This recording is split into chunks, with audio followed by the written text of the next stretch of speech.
एक समय की बात है, एक राजा हुआ करता था। राजा बहुत दानी था। उसके दरबार से कोई भी खाली हाथ नहीं जाता था। राजा मंदिर में दर्शन करने और भक्ति में विश्वास रखता था। राजा दानी और प्रतापी राजा था। ब्राह्मणों को भोजन करवाना उसका नियम था। वह प्रत्येक गुरुवार को व्रत रखता और पूजा करता था। हर दिन गरीबों की सहायता करता था। परंतु ये बात उसकी रानी को अच्छी नहीं लगती थी। रानी ना तो व्रत करती थी और ना ही पूजा, और ना ही किसी को दान देती थी। रानी राजा को भी ऐसा करने से मना करती थी। एक समय की बात है, जब राजा शिकार खेलने वन को चले जाते हैं और घर में रानी और दासी ही रह जाती हैं। तब गुरु बृहस्पति साधु का रूप धारण कर भिक्षा मांगने राजा के दरबार में पहुंचते हैं। रानी घर पर थी तो रानी कहने लगी, हे साधु महाराज, मैं तो इस दान और पुण्य से तंग आ गई हूँ। मेरे घर का काम ही खत्म नहीं होता। दान दक्षिणा के लिए तो मेरे राजा ही काफ़ी हैं। आप कुछ ऐसा उपाय बताएं जिससे धन नष्ट हो जाए और मैं आराम से रह सकूं। साधु ने कहा, संतान और धन से कोई दुखी नहीं होता, परंतु तुम तो बहुत विचित्र हो। अगर तुम्हारे पास इतना धन है तो तुम इसे अच्छे कामों में लगाओ। भूखों को भोजन करवाओ, दान दो, ब्राह्मणों को भोजन करवाओ, धर्मशाला बनवाओ, कुएं, तालाब, बाग बगीचों का निर्माण करवाओ और निर्धन कन्याओं का विवाह कराओ। इन सब से तुम्हारे कुल का यश बढ़ेगा और तुम पर भगवान की कृपा होगी।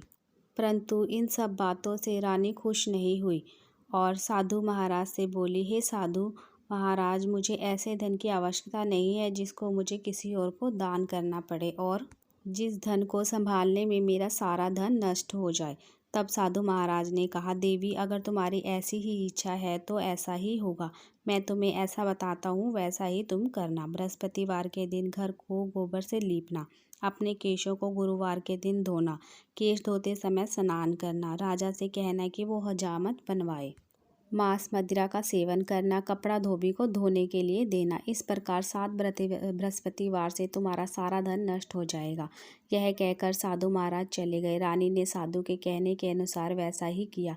3 बृहस्पतिवार ही बीते थे कि उसके समस्त धन जो संपत्ति जी थी वो समाप्त हो गई और भोजन के लिए दोनों समय परिवार तरसने लगा। तब वह राजा रानी से कहने लगा कि मैं दूसरे देश जाकर कार्य करता हूँ। मुझे यहाँ सब जानते हैं, इसीलिए मैं यहाँ कार्य नहीं कर सकता। तुम यहीं पर रहो। ऐसा कहकर राजा विदेश को चला गया। वहाँ राजा जंगल में जाता और लकड़ी काट कर लाता और शहर में बेचता। इस तरह जीवन व्यतीत करने लगा। इधर राजा के बिना रानी और दासी दुखी रहने लगी। किसी दिन भोजन मिलता तो किसी दिन नहीं। एक समय रानी व दासी को 7 दिन बिना भोजन के रहना पड़ा। तो उदास होकर रानी ने अपनी दासी से कहा, यहाँ पास के नगर में मेरी बहन रहती है, वह बड़ी ही धनवान है। तू वहाँ उसके पास जा और कुछ दिनों के लिए भोजन मांग कर ले आ।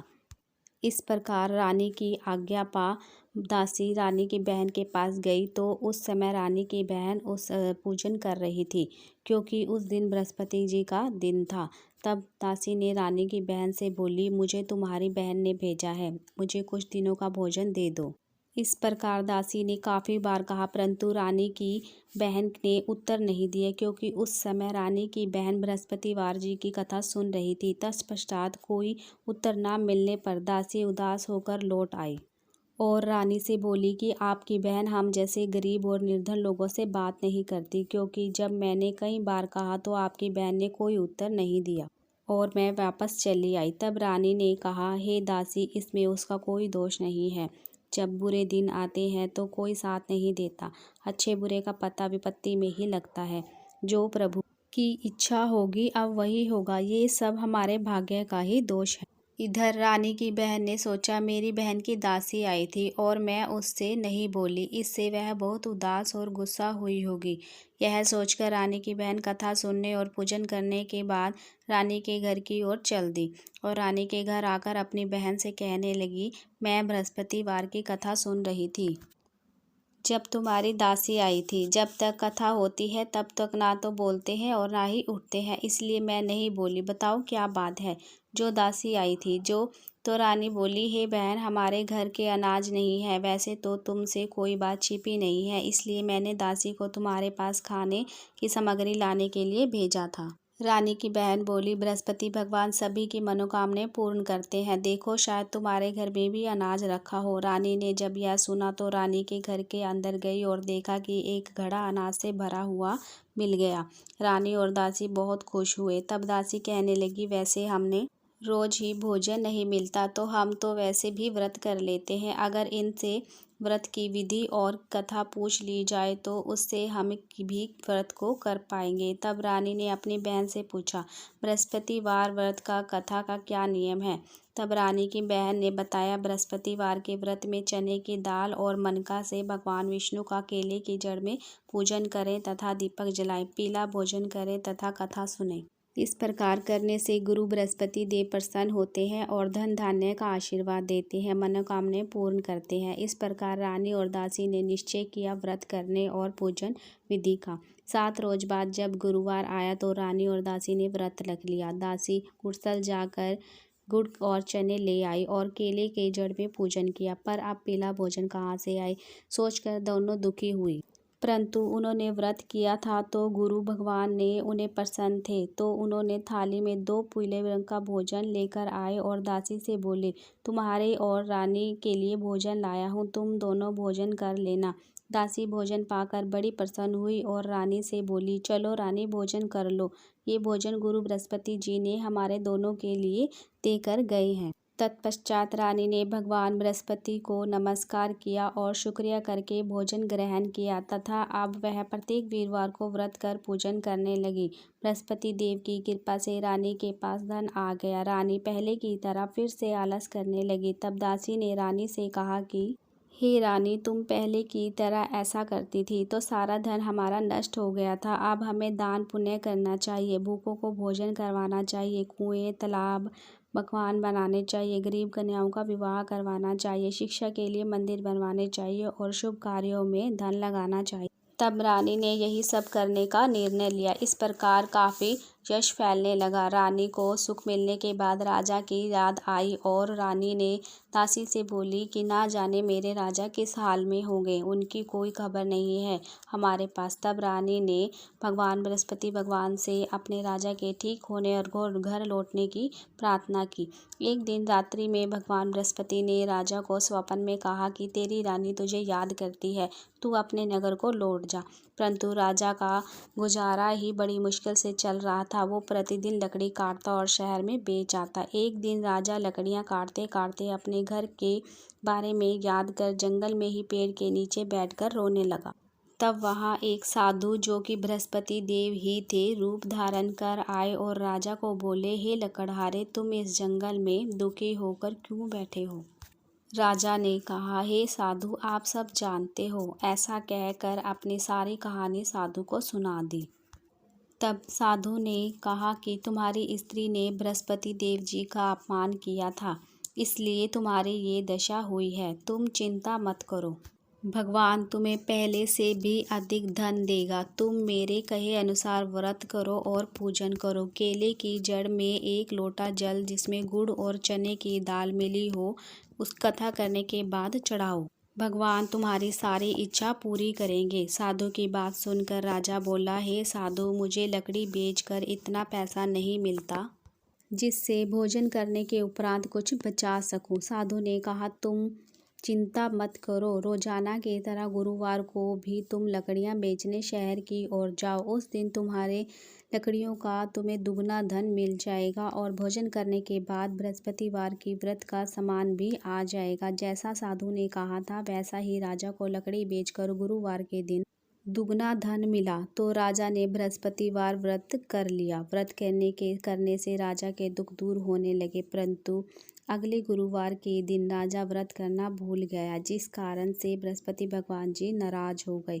उसी दिन वहां के राजा ने एक विशाल भोजन का ऐलान करवाया कि सभी यहाँ पर भोजन करने के लिए करे, कोई भी अपने घर पर भोजन ना बनाए। यदि मेरी आज्ञा का पालन ना हो किया गया हो तो उसे फांसी की सजा दी जाएगी। इस तरह की घोषणा पूरे नगर में करवा दी गई। राजा की आदेश के अनुसार सभी भोजन करने पहुंचे, किंतु लकड़हारा थोड़ी देर से पहुंचा तो राजा उसे अपने घर के भीतर ही लेकर जाकर भोजन करवाने लगे। घर की खूंटी पर रानी का हार टंगा था, लेकिन वो गायब था। तो रानी ने कहा कि घर के अंदर यही आया था, तो हार इसी ने चुराया होगा।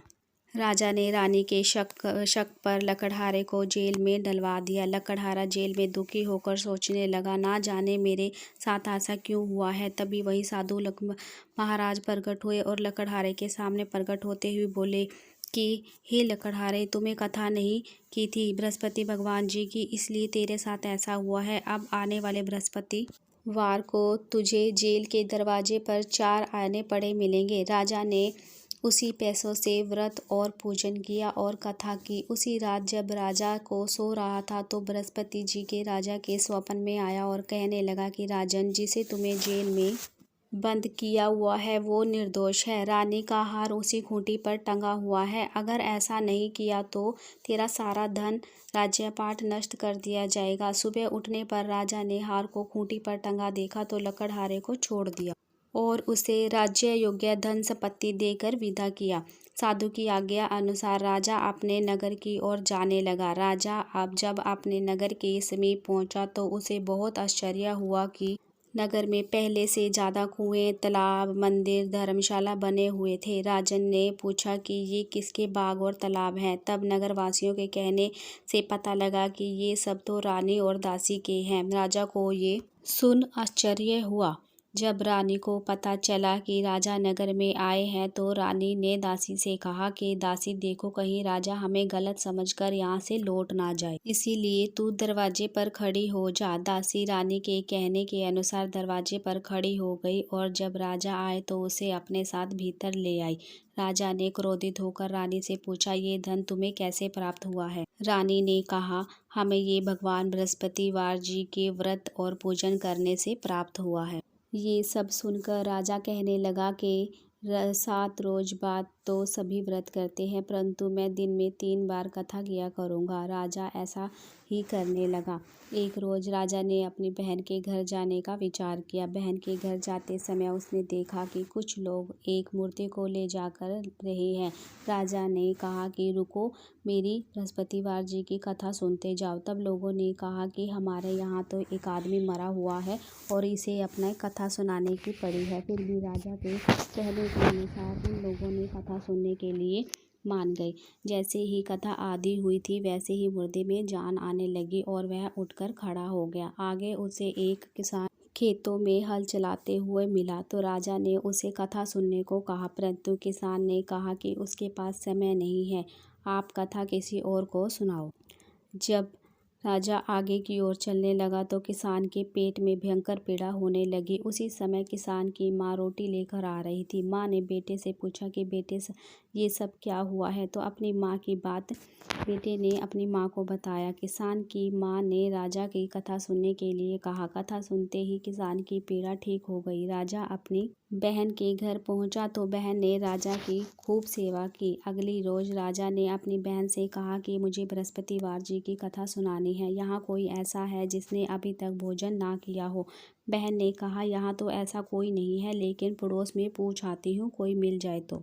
काफ़ी पूछने के बाद उसे पता चला कि पास ही कुमार का बेटा है जो कि बीमार है। उसने 3 रोज से भोजन नहीं किया है।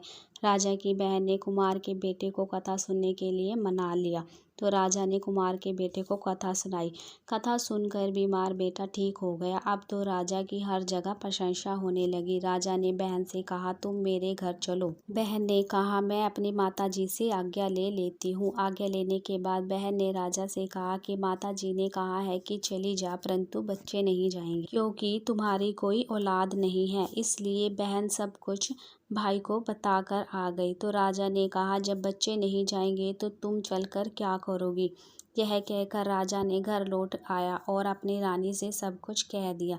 रानी ने कहा कि हे राजन, तुम दुखी ना हो, बृहस्पति देव जी ने हमारी सारी इच्छाओं को पूरा किया है, ये इच्छा भी जरूर पूरी करेंगे। और फिर 9 महीने रानी ने एक सुंदर बालक को जन्म दिया। इस प्रकार बृहस्पतिवार जी के व्रत और पूजन से राजा और रानी का जीवन धन्य